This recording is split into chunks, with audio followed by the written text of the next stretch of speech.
And welcome, Hoosier Nation, to our 54th episode of the Hoosier Sound, where our show has one main goal to give you our perspective of IU sports from the point of view as a student or young adult. In addition, we will also give our view on hot takes from around the world of sports. We are recording this edition of the Hoosier Sound on Tuesday evening, September 18th, where I am your host, Noah Freeman, and I am with my usual co host, Matthew Lukens. What's up? Normally, we'll be going live every Tuesday evening at 8:30 p.m., but if you miss us live, you can subscribe to various networks so you can listen on your own time. Check out our Twitter and Facebook at The Hoosier Sound and subscribe. All of our information is in our website, thehoosiersound.com. All right, Hoosier Nation, it is time for some sports talk, but first, as always, Matt, what is your memorable monologue for this week in IU sports? Well, I think if I had to go with anything, it had to be the fact that IU beat a team that we were supposed to beat at home, and we beat them pretty handily. You can go back, and there's examples from the past couple years. When we've played Rutgers, even playing Ball State, where we've let teams come back or even make it close on us. That shouldn't have made a game very close. Like the level of athletes that we have here at IU are good enough to compete at the Big Ten level. Now, they have to have that mentality now where they know that they're better than the other team, and they know they can't let the other team make them look like, they don't know what they're doing. So I think this game, especially against a Ball State team that was coming off of a week where they had just given fits to Notre Dame in South Bend. Now they make the trip south to Bloomington from Muncie, and they go, you know what, we're going to do the same thing to Indiana, except Indiana has, less of a pedigree than Notre Dame does. So we should be able to, give them a good game, maybe even actually beat them. And we blew them out by 28 points. So, and it was never close. I think the game was over by halftime. So Before it that, was, but yeah, it was before halftime. But at halftime it was basically over. He only let up one stupid touchdown, which we probably shouldn't even have let in, but our defense just kind of switched off on a run play. Whatever. Also, that defense was also not really a lot of the starters either because it was at the end of the third quarter. Right, it was the end of the third quarter, which we had taken out most of our starters by then. So it was awesome to see. Actually, a pretty decent turnout for Ball State on a really, really, really freaking hot Saturday.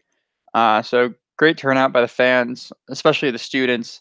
The alumni were somewhat lacking, but I'm sure they'll turn up for this game this weekend, which we will talk about in a minute. But anyways, Hoosiers 3-0. We got some questions today about people are very optimistic about IU and the football this season. Some experts are even predicting us to, go and do a season that would be very un-IU football-esque, as in going where, somebody predicted that we're about to go 8-4 this season, which, if you ask me, is if you had told me going into my freshman year of college that IU would have a better football team than Florida State in a year, I would have laughed at you. But, that's very true. but folks, it's happening. And I think I have succumbed to, as Lane Kiffin calls it, rat poison, otherwise known as optimism. And I am optimistic about IU football. Yeah, and I love that memorable moment too, because you were able to rant for even 5 or so minutes on just how IU actually played well and did well in football, which, of course, that's never, even after wins, you never really get to see us being like, oh, man, we won. That's great. Usually it's just like, whew. Yeah, I know. Here's the thing. Here's the thing. It's still a negative twist on a positive angle where it's like, yeah, I'm so glad we finally beat a team we're supposed to win, which we shouldn't have to say. But with IU football, it's like, we're leading by 25 and Rutgers comes back at home, or, freaking Ball State plays us, or Western Kentucky plays us until the fourth quarter. It's like, this should not be happening to a Big Ten school. And meanwhile, here we are, and in 5 or 6 years ago, we're going 1-11, 3-9. Like, IU football is an enigma, and every year is a different year, which is both awesome and like absolutely terrifying, because we thought this year was going to be, a rebuilding year for the most part, and then right before the first game, our starting running back gets suspended. We're like, the sky's falling, and we're 3-0 going into a game that against Michigan State, which is a team that looks very beatable, especially since it's at home, coming off of a win 2 years ago. I don't see, if we win this game, I don't think like there's ever been a time where people have been more optimistic about IU football that are alive. I don't think anybody can remember. So this is amazing. This is great. I love this. We're a football school now. It's official. Okay. Well, I don't know about being alive, because remember, we did go to the Rose Bowl and we did have a kind of undefeated season in 45. But yes, I know what your point is. 45. Yes. There are people still alive from that. If somebody from 1945 is alive and remembers and is listening to this podcast, I will, and you comment on this video on YouTube or wherever you are, you tweet at us, or if you know how to tweet, I will personally send you an apology letter to your address. That's only 73 years old, Matt. That's not that bad. I will personally send an apology letter. Okay. But speaking of Indiana, I'm going to pause Matt's memorable monologue, because it was a very, very memorable monologue this week. I'm just ranting, folks. Yes, this is what I do. Okay, so instead of the 3-0 start that the Hoosiers had, I'm going to turn to the news that broke at about 11:30 on Saturday night, that Purdue lost yet again, starting their season 0-3. And I only bring this up just because, of course, every week on every single kickoff, Purdue decides to chant IU sucks. None of this is new news. All of you know this, but I just like to bring it up because why not? Because we are 3-0. Purdue is the complete opposite. They've lost 3 games. You could even count 2 of those games are really like, they could have and maybe should have lost to Northwestern and Mizzou, but still they did, we'll say, have a rough game last week, and they're 0-3. Eastern Michigan at home. Yeah. Okay.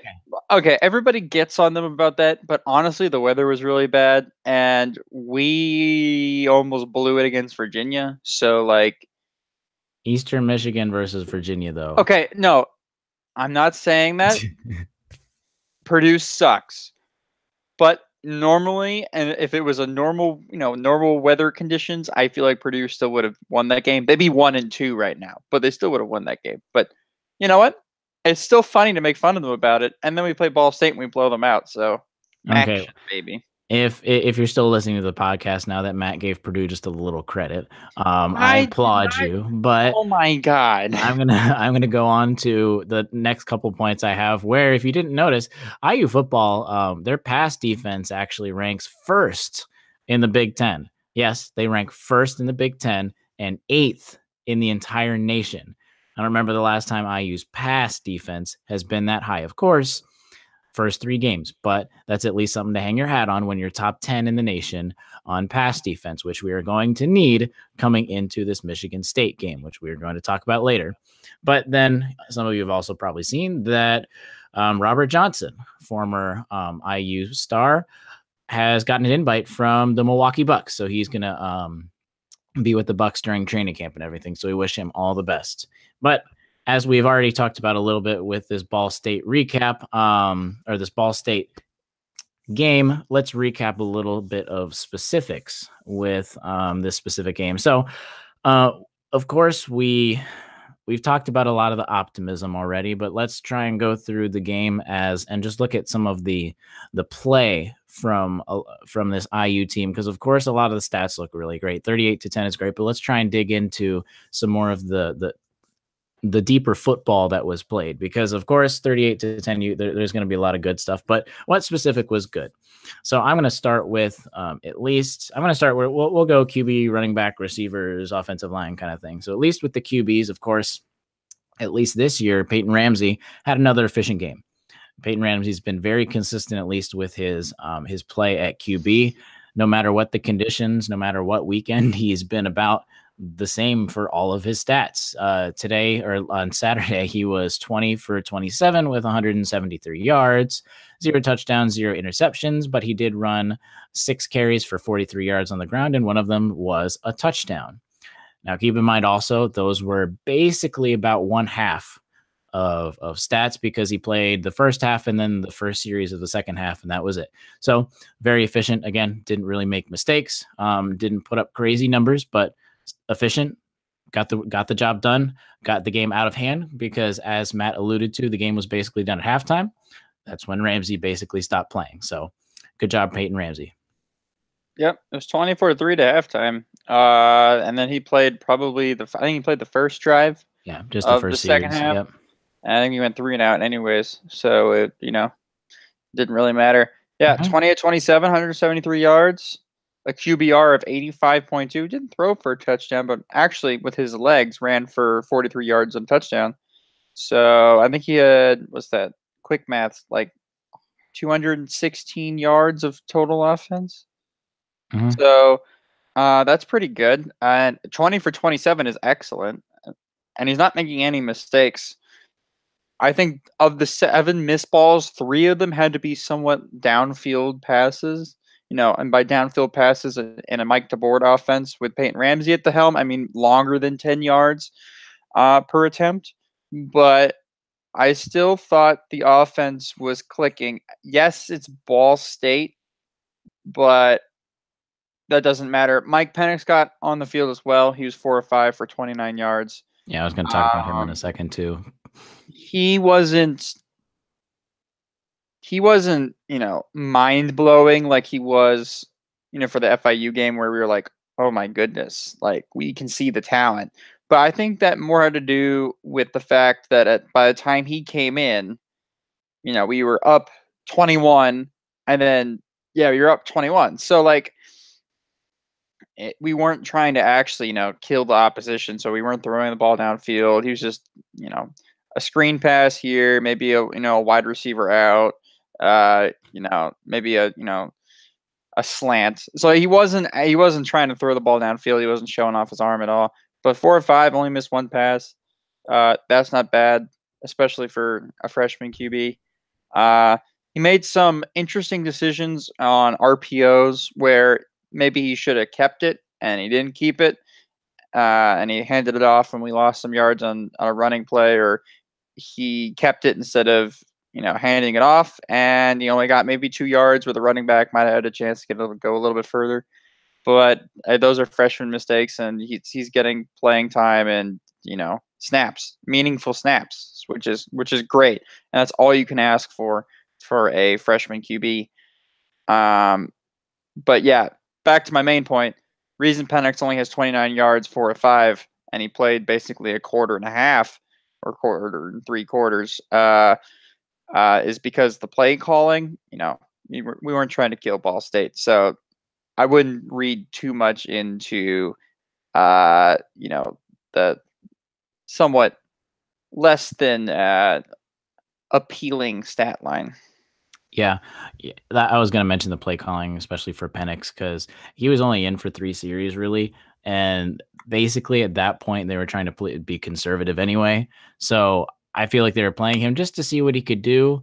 But then again, that's kind of counterproductive when he only attempted 5 passes and he only ran for 3 times before they pulled him. So I feel like it's kind of hard to be conservative, but also try and see what Penix could do, because honestly, at this point, we're not really sure what they have in mind for Penix, because he's at least from what we've seen, we can see that he has potential, but he hasn't really been playing, like he hasn't been really on the field like we might have thought for some of that potential. So almost why waste a game, even if we're going to keep thinking about red shirts as of now? Why waste a game if he was only going to play for 3 series, attempt 5 passes, and only run 3 times? So not really sure what their thought process on Penix was. I don't know if they really wanted to see what Mike Fiacable could do because the next question after talking about him was really maybe they don't think Reese Taylor will be QB number 3. Maybe they were trying to see and solidify if Mike could come in at that third QB slot if they really needed to. So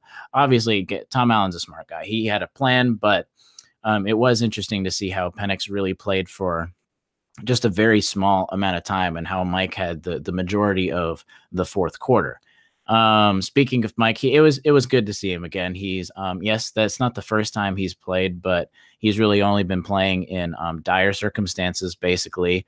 And it was nice to see that he was in there just because that meant the game was so far out of reach that was the reason we were seeing him. It was interesting. He didn't even attempt a pass. All he did was he either ran it himself or he just handed the ball off to our multitude of running backs. But it's nice to see that we were able to be in that situation on the other side, not because we were losing 50-0, because we were up. So we got to see a lot of our backups play. Yes. And we might even talk about what Reese Taylor's role is in like a complete episode by itself, because we could go on for at least 30 to 40 minutes on seeing what Reese Taylor might actually do within this system this year. I could rant about the trick plays that you could run if you played Reese Taylor at running back for about probably a good 45 minutes. Mm-hmm. But we're not going to do that because you guys will all fall asleep by minute 15. Yeah. Let's go into the running backs because there was a lot of good stuff here, obviously. Stevie Scott, of course, another efficient game. 18 carries for 114 yards and 2 touchdowns. Those aren't mind-blowing 204 yard stats like the previous week, but think about it again. He only carried for 18 times. So, and he also scored on 2 touchdowns. So whenever he was in, he was doing something very efficient. I don't think it's any secret now that he's the go-to back and the load is literally going to be carried with him. As a good thing, I think his role has now been solidified within the first 3 games. He has just been very consistent as well. And the one fumble he did have, I'm not necessarily too worried. I don't think you are, since he really has been taking care of the ball so far. It's his first fumble in the first 3 games, and that also includes the huge workload against UVA when both teams did nothing but run the football due to the rain. He's still a freshman too, remember? So there's going to be some sort of learning curve, even with how well he's been doing. So I'll only be concerned if it keeps happening every game, like say Michigan State, maybe not even Michigan State, because they're a really good run defense, which we'll talk about. But if when we play Rutgers, he fumbles once or twice or something, I'll only be concerned with that. But great game for Stevie Scott. It was really good to see Ronnie Walker finally play. I don't know if he'll get to, I think he might be redshirted or not, but it was nice to see that we've got another freshman back that's doing great. He had 9 carries for 41 yards and 1 touchdown, which of course that 1 touchdown was great. He looked very athletic. It looked like if Ronnie can get more touches and if he can prove himself in practice more to get some more touches during the game, that's going to be a heck of a 1-2 punch with Stevie coming up.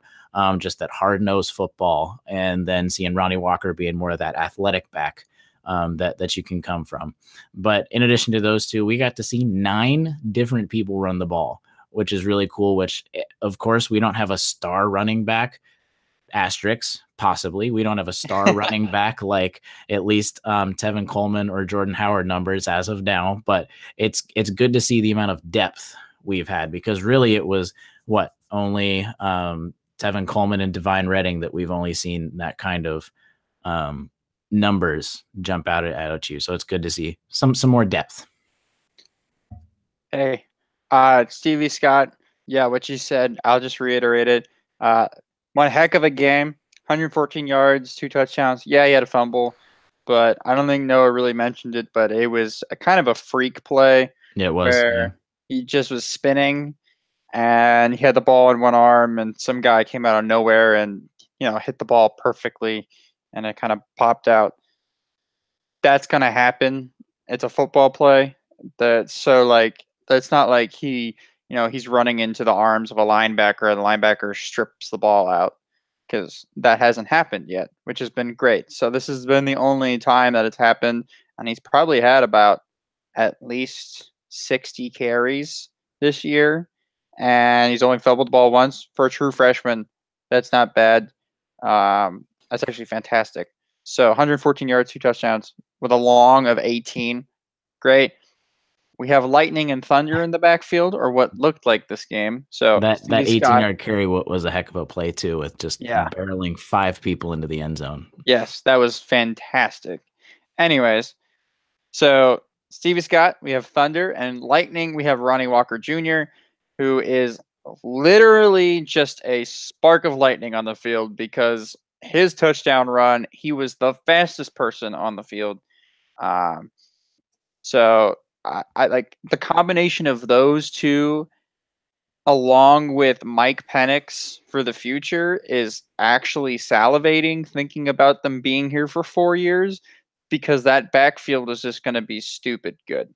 Even 3 years, because remember, we get it's not like basketball. We're gonna get these freshmen for at least 3 years, if not 4 years, because football is obviously just a little different than our basketball. So we get to sit back and relax and actually be a little comfortable, possibly in our backfield term, which is not something we have been, at least for multiple years. We've kind of been going on a year-to-year basis. It's nice to see, oh, the next few years are actually going to be pretty good, instead of, even with Jordan Howard and Tevin Coleman, it was really their one season that they had. And Nate Sudfeld, obviously, we had a couple seasons, but we haven't really had a freshman that showed that we could have both either QB or running back in a while, that we've been like, oh, this is going to be the answer for IU football for the next 3 or 4 years. Right.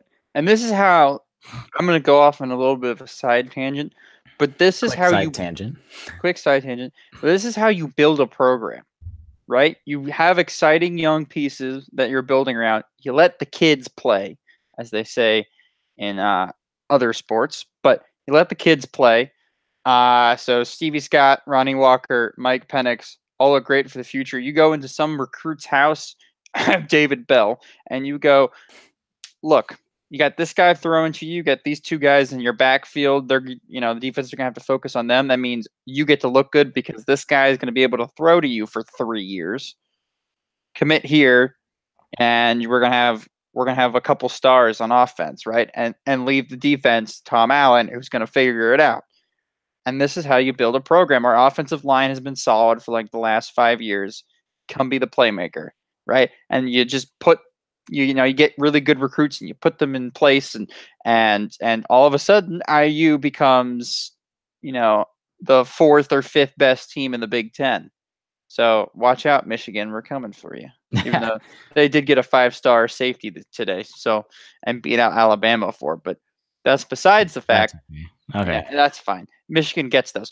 But what I'm saying is, these guys are the foundation for the future. Yes, it's nice that Ramsey's our starting quarterback and doesn't make mistakes. But when Penix comes in, he looks like he can be a fantastic quarterback for the next 3 years, at least. And then also we have a true freshman backfield that looks fantastic for the next 3 years, at least. And that's not even mentioning the fact that Morgan Ellison might come back from his suspension, and now we have another story. 3 running backs that are all very worthy of carries, and an offensive line that has a couple of future NFL players on. So yeah. I think our offense, which we were worried about last year and going into this year, I won't say is cured, because we haven't played games yet, really. Right, we haven't played meaningful games, but if we have a good game against a really good, pretty good defense that is Michigan State, then I think the optimism that we're having right now is like, it's right to have it. Like, it's meaningful. It's real. It's real. Yes, thank you. I couldn't think of that. There you go. Okay. Let's words are hard, people. Let's kind of power through the rest of this Ball State game so we can look into Michigan State, because that's the big question. Will IU be able to upset Michigan State coming off of our hot streak? But wide receivers, I just had 2 players I wanted to shout out that we don't really get to talk about. Luke Timian. Luke Timian was clutch this game. I remember talking last week, and I'm going to give a shout out to myself. I said, look for him on 3rd down. Look for him on 3rd and long play. Sure enough, I think it was literally his first catch. 3rd and long, completed the pass, hard ball he got to grab. He's just he's a great, serviceable guy. Luke Timian is, I love him. He's not the superstar like we talked about last week, but he's going to get the job done. Then Peyton Hendershot. I think, at least as of the first 3 games, we have found ourselves at least a somewhat of a replacement for Ian Thomas. He's been playing great so far, filling our void. He's been catching meaningful catches. He's been getting some longer runs. He had that breakout run this game. He's been able to block really well. He's been really key on a lot of these rushing touchdowns. So love Peyton Endershot and Luke Timian. Obviously, Luke is not new, but at least Peyton, glad he's coming into view. Then I do want to give the offensive lineman a shout out because in addition to obviously letting all of our running backs run all over everyone and having our quarterbacks be able to throw for a decent amount of yards, they gave up 0 sacks. 0 sacks. Not one time did a Ball State defender take down our quarterback, and literally they only had 1 QB hurry. So that is almost a picture-perfect game for our offensive line. Of course, it's against Ball State, but still, that's hard to do out of an entire game, even when we've got backups in. Remember, we've had backups come in, even on the offensive line, and we still were able to do that. So that also looks good for the now, like Matt said, and the future when we got to see some of our other offensive linemen come in and still be able to be serviceable against some of the other players. Yep. Okay, let's move over to defense real quick. I think this game, very good defensive effort. I think the first game, obviously, we all had a lot of worries. The second game, they were able to literally win the game for us in the second half since the offense did not score a touchdown in the second half against UVA. They literally stopped UVA from scoring enough points to beat us. And then this game, really, like we said, 3. They scored 10, but it was really only 3 with the backups really giving up a touchdown, and that's okay. Honestly, everyone's just kind of relaxing, trying to do find different plays that we might not usually do, see if they work. But give a shout out to really Raquan Jones. Yes. 5 tackles, all solo tackles. He had a sack and 2 tackles for loss. Great. Glad we're finding it's not T. Gray Scales, it's not Chris Covington, it's not the amount of star linebackers that we've had, but he's coming into his own. And again, we're not going to be able to replace them. It's got to be replacing by committee, and he's stepping up. Jonathan Crawford, 5 tackles, 3 of them were solo, 1 sack, 2 tackles for loss. Almost the same stats as Raquan Jones, but obviously he's in the secondary, so great for him. TD Roof, a guy you don't really hear us talking about or anyone talking about because he hasn't really been able to play much, but he's gotten his name in. He had 4 tackles, all of them were solo, 1 sack and 1 tackle for loss, and he almost had a interception. He was this close. He touched 3 times. I thought he was going to have it. I know. So yeah, TD Roof, great. If we can get him to keep coming up for the future too, including the present, but even just more for the future, that's great. I'm glad he's able to get comfortable. And then Marcelino Ball, him and Jalen Williams had the same stats, but glad to see Marcelino Ball still doing. We knew he was going to be a great player, but Jalen Williams as well coming into his own. Both Ball and Williams had 4 tackles. All of them were solo. So great effort by the defense. Special teams. Of course, Ja'Shawn Harris, we don't even need to talk about that, with his 3 ACL tears, and he has 3 punt returns for a touchdown, and how he was just the quickest guy on the field, of course. Don't even need to talk about that, but Peyton Hendershot blocking a punt, great for the special teams to not only get a punt touchdown, but they blocked a punt, they got it back. Peyton Whitehead does what Peyton Whitehead does. He's great at punting, getting the ball where it's supposed to be, because a lot of times you're not supposed to, you don't look at how far he punts it, but where specifically he punts it, if the returner can get a lot of yards. So he's doing a great job. I think he's well on his way to possibly having a post-collegiate career. Yeah. And then I want to put a comment that Tom Allen said that I think really sums up the first 3 games really quickly. So it was, Tom Allen said, huge to get the first 3. The way the offense did some great work in week 1, defense really came back in week 2, sealed the win. Week 3, all three phases came together and played well. That's what you got to do. Plain and simple. They did well. Of course, it's against Ball State. It's against, technically on paper, the easiest opponent we have. But like we said at the very beginning of the show, IU football does not do what they're supposed to do against some of the teams. And really, a lot of the great teams, even the ones that end up winning the national championship, take care of business when they need to take care of business. They don't lack on those other games that they're supposed to. We see that in basketball. But You have any last comments before we quickly get into Michigan State? Because then we got a bunch of questions actually to see if we can get to by the end of the show. Nope, I think it was great. Great performance by our guys. Just a fun fact: I think 23 people had tackles this game. Yeah, on the defensive side. So, I mean, that's how deep into our bench we were going. But hey, it's good for people to get meaningful snaps, especially most of these guys are probably freshmen or sophomores. So. Which again, I'll reiterate, I love the new redshirt rule. All of these people were able to play because of that. Yep. Love the new redshirt rule. Okay, Michigan State, because this is the fun part of the show where this is like the once almost I don't want to say once in a lifetime, but basically almost once in a lifetime opportunity that we can be optimistic about a game. And we've got a couple questions about Michigan State. And of course, IU could have gone near perfectly those first 3 games and we could get blown up by Michigan State. All of those options are always still on the table. So that's what we're going to talk about. But we're going to look at this game hopefully objectively, and then maybe we'll get a little optimistic because we did have some questions like that.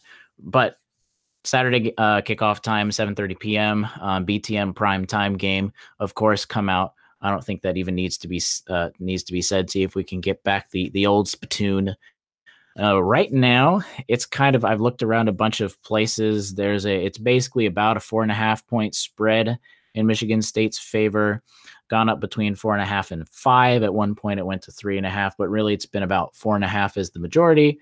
But that's against a ranked number 24, Michigan State. Yes, they're still ranked even after their bye week, which I'd have to do a lot of digging, but I think that's probably I'm likely to say that that's probably one of the closest spreads we've had against a ranked opponent in a long time coming into the week. ESPN matchup predictor, 29% IU, 71% Michigan State. Michigan State, their opening 3 weekends, they beat Utah State just barely, 38-31, and then they lost to Herm Edwards, coming back as a coaching career with Arizona State, 16-13. And then they did have their bye week. There was not, out of all of the canceled games, they did not have a canceled game. They had a very, very early bye week, which we can go into. Yeah, we can go into the psychology of all of it. But honestly, I'd rather we played them last weekend instead of this week, where there's 2 weeks for the coaches to get their mentality right. So I don't think that the psyche of Michigan State is going to come in worried that they've been playing poorly. I think we would be more worried about their psyche because they're upset at how they've been playing, because that's usually how Michigan State goes. So at least in that point, I don't think we should be optimistic that Michigan State's going to come in being just sulking, basically. Yeah, I mean, I don't expect them to come in like wounded at all. I expect them to be at full strength, and they're going to give us one heck of a game. It's going to be a close game, I'm sure. Very first play of the game, I think. Just some things to look for during the game. Let's start with offense first. Let's start with offense, sure. So Brian Lewerke, who I for some reason said at the beginning of the year he was going to be a Heisman candidate. I don't know who said that. I mean, I said that, but let's pretend like I didn't say that. Anyways, you're not too far off. He's definitely a top tier quarterback. But Heisman candidate. Heisman's a little far. That was a hot take. Anyways, that was a hot take. Brian in the Arizona State game went 27-39, 314 yards, a touchdown, interception, and a QBR of 48.5. That's very meh. That's not very good. Yeah. He had 314 yards passing, but it was on 39 attempts. 39 attempts. He had 314 yards passing.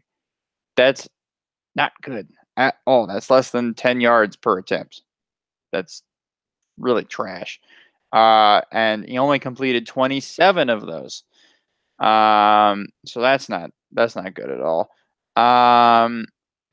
And then the rushing for Michigan State, they only had 63 yards rushing against Arizona State. And I'm pretty sure Arizona State is not known for their defense.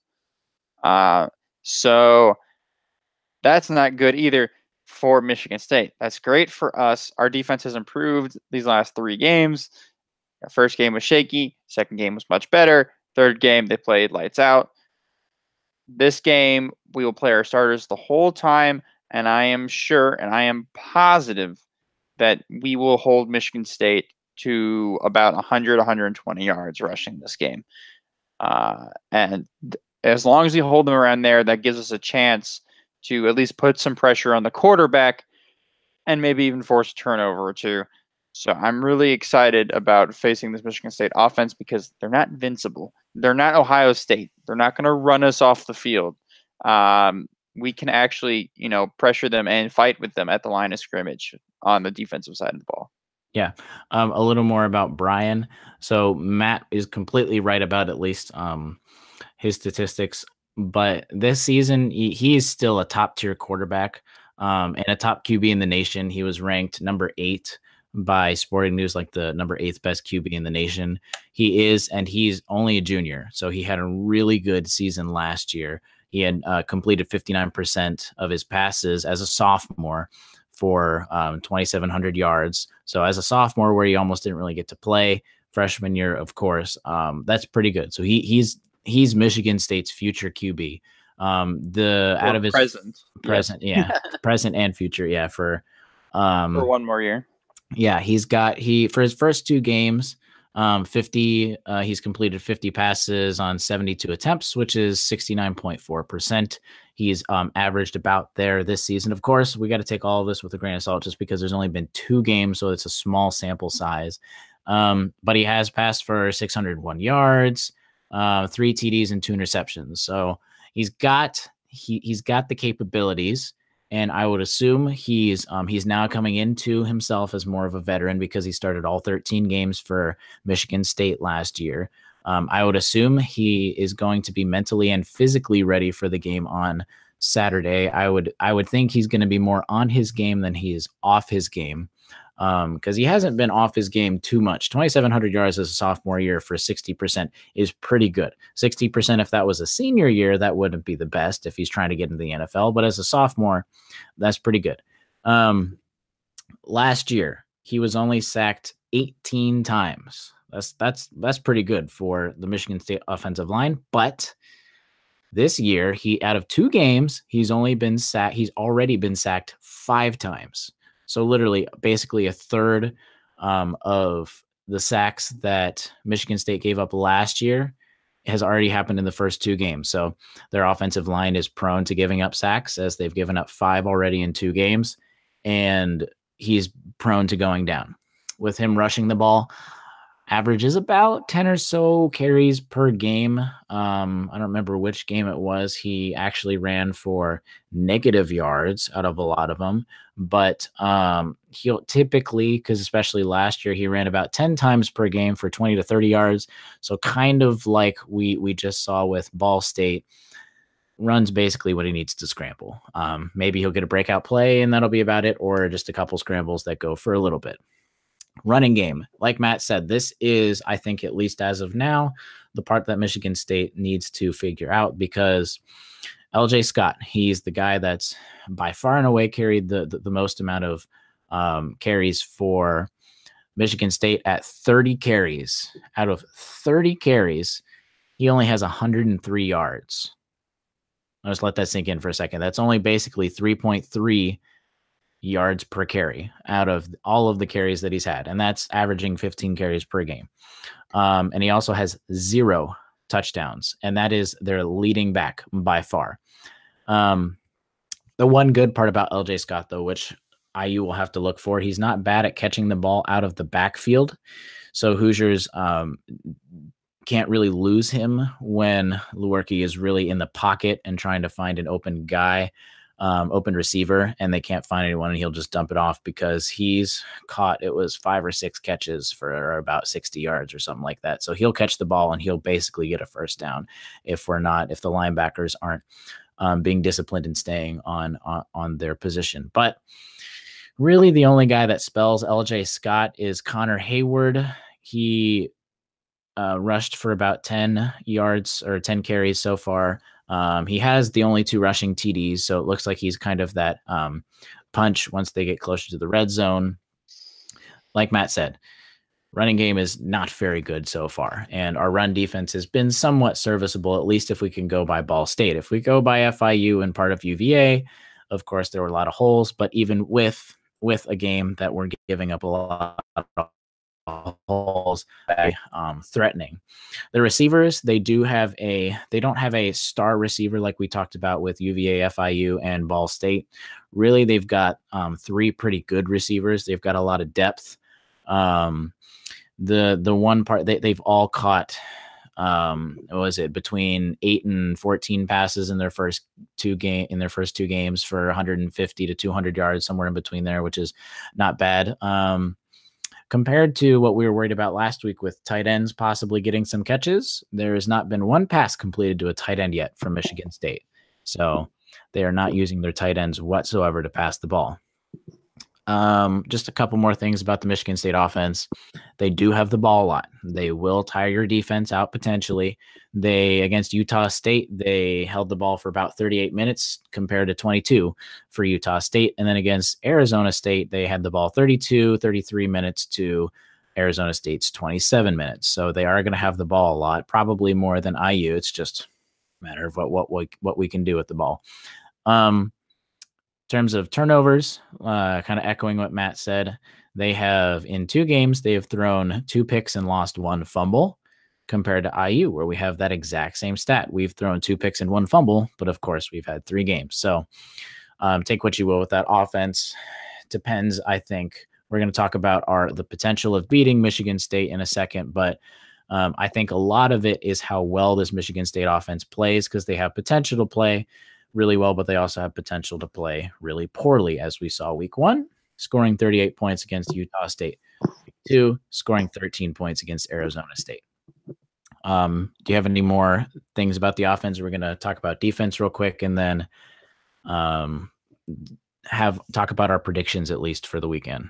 Sure. So I'll just add one more thing. The more we talk about, Lewerke getting sacked and the running back struggling, I think the more that comes down not to Lewerke and the running backs themselves, but actually the offensive line.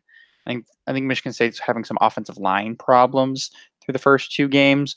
Maybe they're fixed after the bye week. Maybe they do some soul searching and maybe figure out what was going wrong, or maybe communication or whatnot. But it seems like their offensive line is could be easily taken advantage of, and you tell that to any linebacker or blitzing safety, they're going to be like, oh yes, because they're not going to pick me up. I'm going to get a free run on the quarterback, or our defensive line is going to pressure the quarterback and force him into throwing a pick, or it's going to make life a lot easier for the linebackers because they're going to have a lot easier tackles on the running backs, which would be great and would make our lives a lot easier if we could keep Michigan State's offense off the field.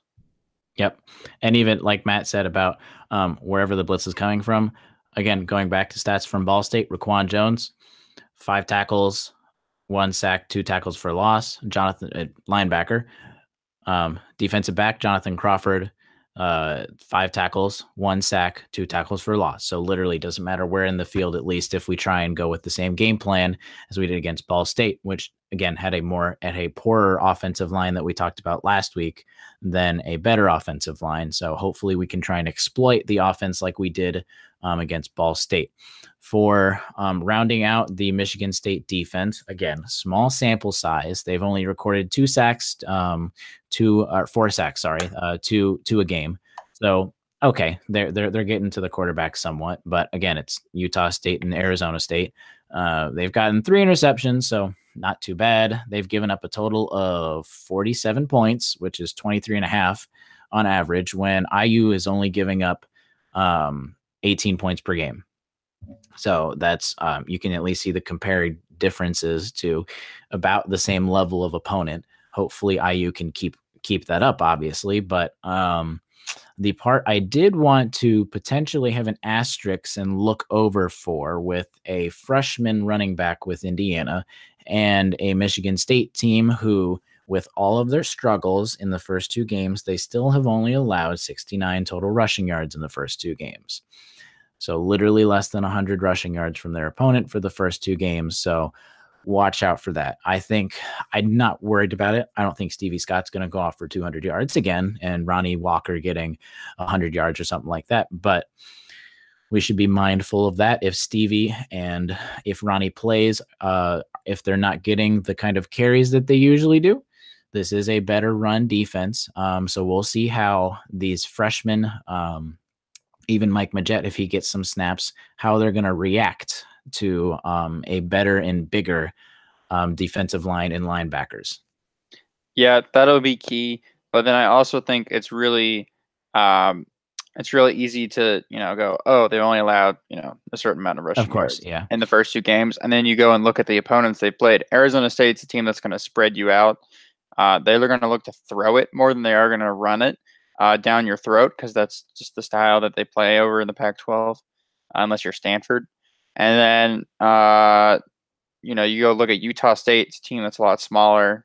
Probably has less athletic team than Michigan State does. So they're not really going to be able to run the ball either. So we're really going to be their first test of a really good athletic, Division One, upper Division One Power 5 offensive line and running backs versus their defense. It'll be interesting to see how they react to that in this game. Of course, yeah. And I mean, it's still, even with those opponents, it's still impressive to have under 100 rushing yards in 2 total games. So, Right, absolutely. Yeah. So that'll just be, don't be upset if Stevie is not getting the kind of plays like we've seen. Let's see how he reacts, and that'll kind of be a jumping off point for the rest of the season for Stevie. But let's get into some questions. First, predictions for this weekend. I think we've got. Phil asked in our questions, it kind of ties with both of us. He asked on Twitter, Phil asked, can we beat the Spartans on Saturday? What will the game look like if we do? I think we've covered at least what the game will look like if we do.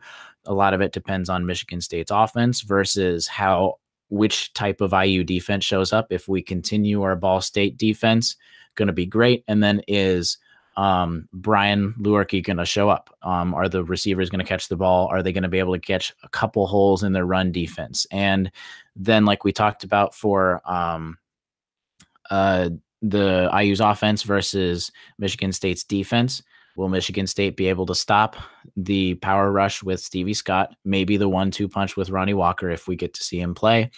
And will he be able to Peyton Ramsey is a little elusive. Are they going to be able to cover that and see what kind of stuff he's going to do? I don't know. Do you think we can beat the Spartans on Saturday? I think we can. It's going to be close, like you said. But what do you see for this IU Michigan State game on Saturday? I'm gonna go on the record and say I think we're gonna beat them. I think the stadium's gonna be mostly full. It's a night game. I think it'll be close at halftime, so people will stay. We'll actually have a crowd effect because the end zone is now enclosed, much louder in there, by the way. So we actually have louder. Yeah, we actually have a home field advantage. I think our defense is going to be able to get pressure on Lewerke, just going to force him into either mistakes or us getting sacks and ruining their drives. They're going to get 1 or 2, maybe 3 big plays in the rushing game, just because that's what's going to happen, because they have the athletes at the running back position to make big plays.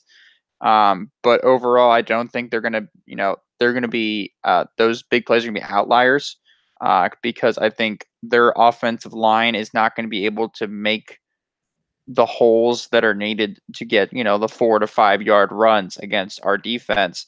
And that's slowly going to force Michigan State to throw the ball more. Michigan State will throw the ball for about 300, 400 yards. But Lewerke will also throw 1 or 2 picks, along with maybe 1 or 2 touchdowns. I think they'll run for a touchdown. I think they'll score about 21, 24 points. And I think the Hoosiers score about 28 to 31 points. You win the game, and we beat the spread. Yeah, I don't think it's a stretch to say that this is going to be a close game. Even when IU was a worse team last year, they were able to play I think at least as of now, a better Michigan State team last year and play them really close all the way to the end. If you remember that Hoosier Hysteria game, I don't think it's a stretch to say it's going to be a close game. At least as of recently, IU and Michigan State have played each other very, very closely, and it's gone down to the wire both games. So regardless of how both teams are doing, I think it's going to be a really close game. So then it's just going to be who can power out, who's not as tired by the end of the game. But I definitely think we can beat the Spartans on Saturday, whether we will or not. It's up in the air, big state, no matter how poorly they do, except for 2 years ago where they kind of literally fell off the cliff. This is a traditionally very good football school, and these are good coaches that are going to be able to get the mindset right with these teams. So I don't want to be too optimistic to where we're all very let down if Michigan State were to even run all over IU this Saturday. But I definitely think it is a very good possibility. I think this is the best chance. This is the best team, the best chance we have to beat at one of those top 4 teams in the Big Ten East, especially coming off the way Michigan State's been playing and the way IU has been playing. Yes. Okay. Let's go on to our next question on Twitter, which is still more about our game on Saturday. So Respectable Adam had a question coming in. Do you think we'll see more or less of Reese Taylor on Saturday? And I'll chime in real quick. I think it's hard to talk about less just because we haven't seen him for too much already. We've only seen him for 3 series this past Saturday, none in UVA, and then obviously a little more at FIU. But I think it's going to depend on how the game turns out. Tom Allen said he didn't want to throw Reese Taylor in at least as much into some of the UVA game, just with a lot of these poor weather conditions, because he doesn't. It's not that he doesn't trust freshmen. Everyone's a little questionable of freshmen, but I think it depends on just it's our first Big Ten opponent or first big opponent this year. It's under the bright lights, probably a very big crowd. I think we'll get to see a lot of him. It just depends on what his role is. I think at least as of now, we're trying to see more of a those trick plays kind of thing. But he's really athletic. I think we're going to see him play a lot. Yeah, I agree. Mm-hmm. Okay. Let's go next to Ben's question. If we want to be optimistic, where would you like to see IU go for a bowl this year, and who would you like to see them play? Obviously, very far into the future, but all right. Yeah. I'm being optimistic, Ben. Here it goes. We go 8-4 because we lose to the big 3: Michigan, Michigan State, Ohio State. Or no, Michigan, Ohio State, Penn State. I think we're going to beat Michigan State. And then we lose one stupid game to somebody because bound to have a bad game. So we go 8-4. And that will put us either in the Holiday Bowl, which is in San Diego, California on December 28th, or the Outback Bowl, which is Monday, January 1st at Raymond James Stadium in Tampa, Florida. I think if we're looking positively, 8-4, maybe 7-5. We get into the Music City Bowl, so it's up in the air. But I do think a later date, not the Foster Farms, not the Pinstripe Bowl, maybe a bowl that's just above that tier of bowl is what we're looking at for a positive outlook on an IU season. Yeah. And I did realize I was answering the Reese Taylor question more. I was thinking of Michael Penix more. I don't know why. So yes, he did play more than 3 series, but yeah, I think Reese Taylor is going to see a bigger role just because he's not the main focus of the IU offense right now. So he can kind of hide under the radar per se for some of these other teams. But Matt, I like your comments about the optimistic bowl game, because of course, we're talking about optimistic. 8-4 is on the more optimistic side. 6-6, 7-5 is more the realistic side. But those are great bowls if we can get into. I know they've tried to put IU close to the Music City Bowl. They just haven't been quite good enough to get there. So I think that's, of course, a really big bet for Indiana, because they're trying to up the Music City Bowl. They're trying to make it a bigger bowl game than it has been as of recent. And if IU can get up there, that's a great place for them to go. Semi-local, at least, compared to where bowl games are played. So there'll be a great turnout. But I like it. Let's go to our last question that we got from Duncan on YouTube. So again, you can watch all of these episodes live Tuesday evenings around 8:30 p.m. So that's why we do that part at the beginning of the show. So you can come watch us live and you can chat with us because we've had a few chatters with our episode this week because Benjamin said that we better knock on some wood with a lot of these. Of course we are. Right. We're knocking on wood with a lot of this, but talking optimistically comes with an asterisk as it is. So of course, but this is the only episode we probably for a very long time will be able to talk optimistically. Forever. Yeah. But our last question, Duncan asked, do you see any comparisons, at least in a fun way, between this year's football team and the 2016-2017 basketball team? Oh boy. I know.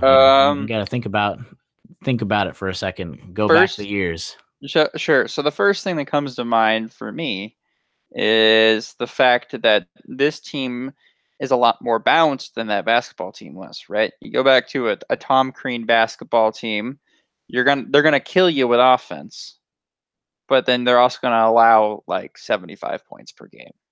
So I think this football team, you know what you're gonna get from the defense, and you know what you're gonna get from the offense for the most part.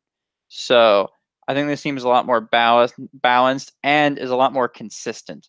I think the basketball team was less consistent with their defense than they were with their offense, and that was what eventually doomed us against North Carolina. So I'm just gonna put that in there. Yeah, I agree with the consistency part. Looking at more of the lineups and stuff, I think. Wait, did he say 16-17 or 15-16? 16-17. So right before we had a change in coaching, if you will. No, not doomed us with North Carolina then, but doomed us the rest of the Big Ten season. Yeah. My bad.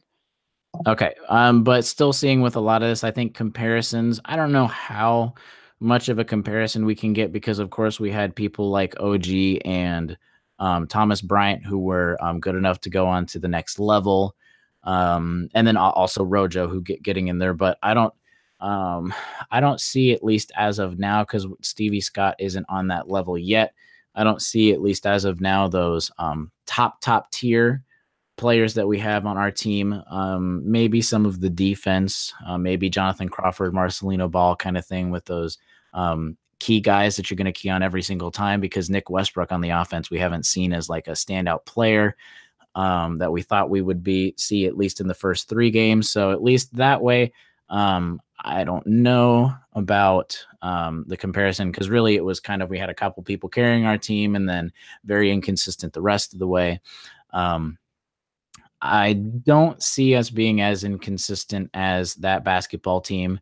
Comparisons, at least taking just the one aspect away, that like getting some big wins and stuff like UNC. So hopefully we can pull out a big win, at least in that way. That comparisons, I think, hopefully maybe this year, and of course this is all hopefully because we haven't seen it in a while, getting that key marquee win for the football team, because the basketball team, except for last year, always gets a huge win somewhere along the way. We got the Notre Dame game. That's true. I mean, but top 5, top 10 kind of win. Right. Comparing that at least to football, and it's not going to be beating Ohio State. It's just going to be beating a Michigan State or a Michigan team, kind of a lower ranked team, but that's going to be the same comparison. At least I think that kind of comparison will be there, at least in a fun way. Yeah, I can finish this with one more point, which is that I think that 2016-17 season got derailed by the injury to OG. And I think the equivalent to that for football would be an injury to both Marcelino Ball and Peyton Ramsey. I think they're our 2 most important players on both sides of the ball. As much as I love Stevie Scott, I think he's very much replaceable on the offensive end, especially if Morgan Ellison were to come back or whatnot. So, hot take. Yeah, he is replaceable. He's fantastic. He makes our offense better, but we would just play more people at the position, and we'd probably go at it at a different, angle. We wouldn't power the ball. We'd try to run it past people, but we would still we'd get equivalent production from the running game. But out of the passing game, I think the poise and the consistency that Ramsey brings is vital to the success of this season, especially against the bigger teams that are going to try to force turnovers against IU. And then Marcelino Ball is the heart and soul of our defense, and he's our best defensive player. If we lose him, we basically lose the defense.